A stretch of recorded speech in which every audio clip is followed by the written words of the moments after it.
Hey, hello everyone. This is Mark, and we've got some good fun stuff going on, and we've got Jake and Chris on the phone with us, and they have done some fantabulous things with some watermelons and using the OII-YS for a couple of years. And I was just wanting to chat with them because I personally have not had a chance to meet you guys yet, and I just wanted to hear what you're doing and how you're doing it and what successes you've had. So if you guys could share that with me, it'd be fantastic. I guess I'll start off. I've probably been using it the longest. I think this was first year Chris tried it, but I'm Jake Holloway. I've been growing giant watermelons for about, a long time now, and had the Georgia state record for a long time. And I first found it at the Sunbelt Expo several years ago, and started using it. Mostly use it as a foliar and run it through the drip some also. But one thing I've noticed is I'm a lot less dependent on fungicides. Right. I have cut way back on my fungicide use, and even when we got less than desirable weather conditions. Makes sense. I'm probably not one to know the science behind it, but that's just my observations over time. Sure. Well, no, the product itself, O2, has some tremendous fungicidal aspects to it. Did you see any decrease in any type of insects or anything like that? Yes, I haven't used a whole lot of insecticides either. And excellent. It's kind of like I tell people, like, I don't have a scientific method. I just have a system where a lot of things go together, but I use O2-YS in that system. But a lot of it is also trying to keep my brix high and not depend on nitrogen too much. And I think all of that kind of comes together and helps with pests and disease also. Amen. Yeah, another aspect of chitosan, which is our key ingredient in the OII-YS, is chitosan. If you actually study what chitosan does, is some of the natural effects it has in the plants. It will actually raise your brix up about 30%, which is, you'll see that across the board. And the more that you use it, you'll keep that brix up, and that's going to help, one, deflect bugs, it's going to help all sorts of different things with plant defenses. But one of the key things it's going to do, keeping those sugars up all the way across the board, keeps size going too. So that's good. Yeah. As you've said. Yeah. I found brix is very important, and it's kind of interesting that I've monitored it, and the giant vegetables, like on a regular vegetable like a tomato or something like that, even a giant tomato, it's not hard to keep the brix up. But on the giant watermelons, especially, it's hard to keep the brix up, and I think it's because it uses so much of those sugars to make that melon that it, if it's growing really good, it's hard to keep the brix up there. So tell me, it's interesting. What kind of groceries are you throwing at it in terms of fertilizers and food? What is your feeding program aside with the O2? And mine and Chris's may be somewhat different. We're all kind of got a little different systems, but usually in the beginning, I try to grow my plant, and once I get a watermelon set for that first 10 to 14 days, I give it a lot of calcium to try to help with the cell division. And then once it's out of the cell division phase, I'll focus on like phosphorus, potassium, and micronutrients. But something that's interesting about the brix is I noticed that, like, it wasn't hard to keep high until I got the melon set on there. once that thing was on there and growing good, it takes a lot out of the plant, and it's hard to keep it up there to that level where you just are almost immune to disease and pests. Right, Hey, Jake, right. this is Kelly. I wanted to jump in real quickly. Tell everybody what size melons we're talking about. Like, what's the average weight of the watermelons that you're growing? Great question. My largest was 265. I'm usually in somewhere between 230 and there. I'll let Chris tell you about his, but his are a lot bigger than mine. Y'all are growing Really? watermelons over 200 pounds, right? Correct. Yes. Chris has the world record at 350. So Wow. yeah, and he's grown several over 300. So When Yeah, you're and talking this- about keeping the bricks up in these big watermelons, it's not like a 25-pound watermelon. You're talking about you're able to keep the bricks up in a 200-plus pound watermelon. yeah, so on my, even with all the things I do, I've noticed that my bricks, once that melon is on there, it's very hard to get above 8. And that's throwing the kitchen sink at it. But like Right. my tomato plants, I can fool around with them just a little bit and get them up to 14. So Okay. it's Well, what is the biggest tomato you've grown? 4 3/4 Goodness pounds. gracious. Wow. Okay. That's impressive. These guys aren't messing around, Mark. No. I'm sitting here. My wife is so funny. She was in the background. She goes, "That sounds like Cinderella's carriage," but I stopped laughing on that. But honestly, guys, I mean, when you go out to move these things around, I'm thinking that you have help. Yeah, usually.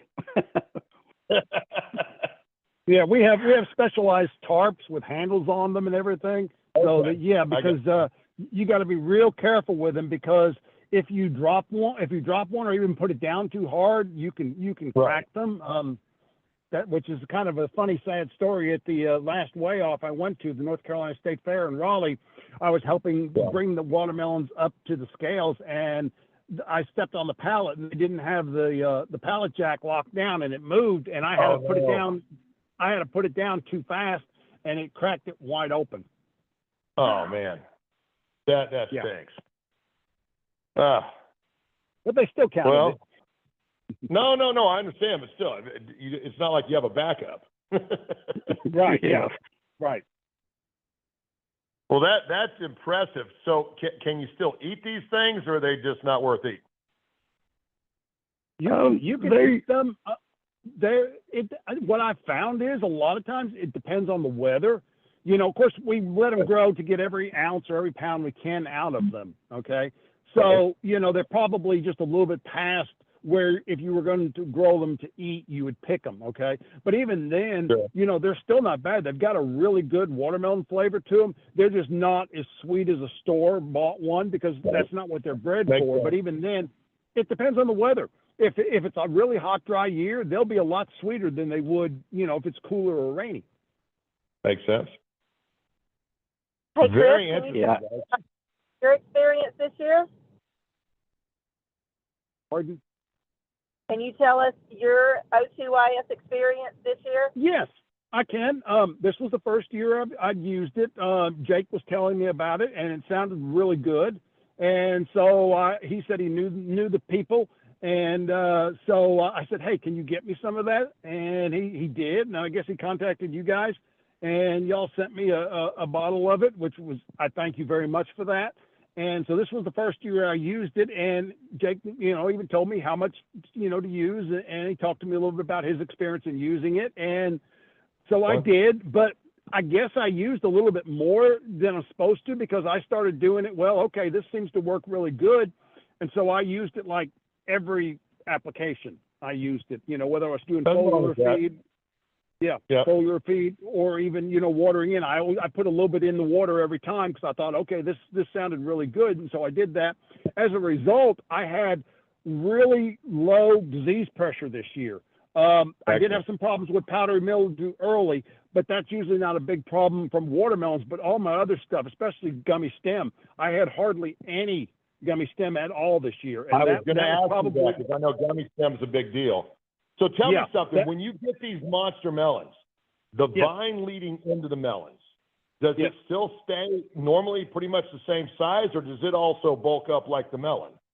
It bulks up too. It continues to grow, and it bulks up. Yes, they will get. Gosh, I don't know what I'd use for a reference to describe it, but yeah, they're not like any normal plant per se. Yeah, they get quite big. So the root system is going to be it's going to follow suit also, right?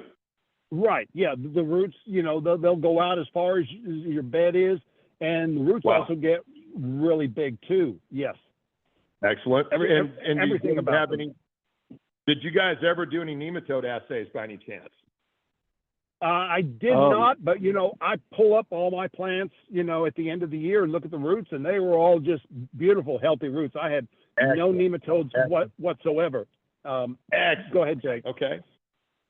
Yeah, we got a mutual friend that has a pretty serious nematode problem, and we were telling him about it. Well, he's like, if it cures his problem, we know that it'll work on nematodes. Absolutely. Let me know what I can do to help with that, because I'm more than happy to jump in and help you guys. I appreciate everything you're doing for us. Thank you very much. For him, if it works on him, it would be like a miracle, because if you look, he pulled up a couple of his plants and they're just like completely knotted over on the roots. Well, miracles are what we specialize in, so that's give it to us. So tell us about your awards. So, Chris, what did you win this year? What were your accolades?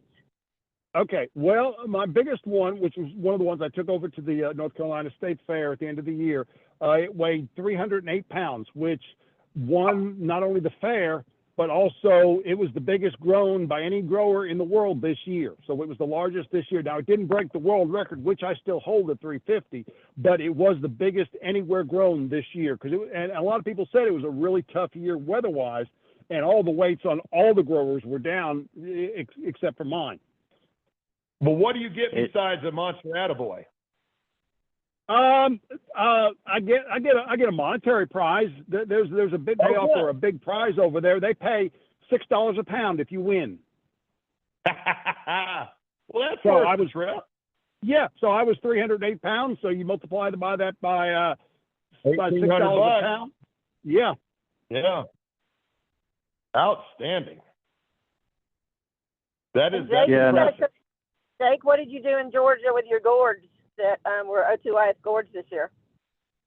Well, I had three state record gourds during the year at different weigh-offs.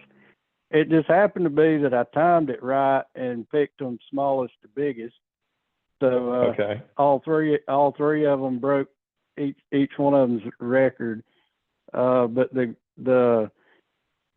I had a 236, a 239, and a 240. What? And two of those were grown on the same plant. So I probably should have thinned it to one. I'd have got bigger, but I had one that had Are these now the world's largest birdhouses, or what do they do with them?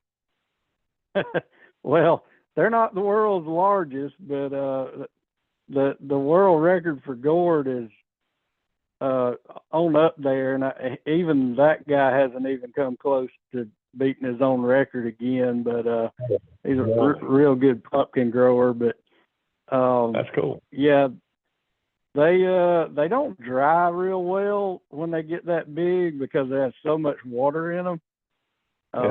But usually I'll try to drill a hole in them. Some of them will dry and some of them will rot. But we also that was my next question, because I was going to ask you, do you guys follow up your watermelons with pumpkins? So I don't even try to grow pumpkins where I'm at. Okay. I think Chris has grown a few, but it's just too hot down here. Yeah, the same thing Tell too. me I mean, I've exactly where grown. you're at. Jake, tell me where you're at. I'm in Georgia, kind of Where middle at in Georgia? Georgia. Okay. Give me. Well, more I of actually that. live about 15 minutes from Kelly. Okay. He's in West All right. Georgia, Carroll County, I got Georgia. you. Okay. And Chris, where are you at? I am in Sevierville, Tennessee. Just about 5 miles from Dollywood. Okay, I got you. I'm in Blue Ridge, Georgia, so I'm up in the mountains myself. Gotcha. Kind of beautiful right now. Yeah, it's real nice. I could still be growing watermelons right now. It's warmed up so nice.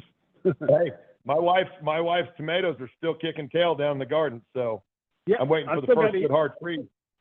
Yep, I've still got eating tomatoes out there too. Exactly. Yep. Well, guys, thank So you so much for your time and sharing with us, and you'll probably hear other people coming up and talk to you because this will go out. Kelly will put it out on a little thing that's called, Good Stuff with Organisan, and so if people come up and start asking you questions, just tell them the truth. We love that stuff. Oh, we will. We will. It was great, and I hope to be able to use it again next year too. Oh, you definitely will. You just let me know what you need. Thanks. All right, guys. Thank you so much for your time. Kelly, thank you. Thank you, guys. All right. Thank you, Mark. Thank you. All right. Bye-bye. Good night, guys. Bye-bye. See you. Bye-bye. Bye.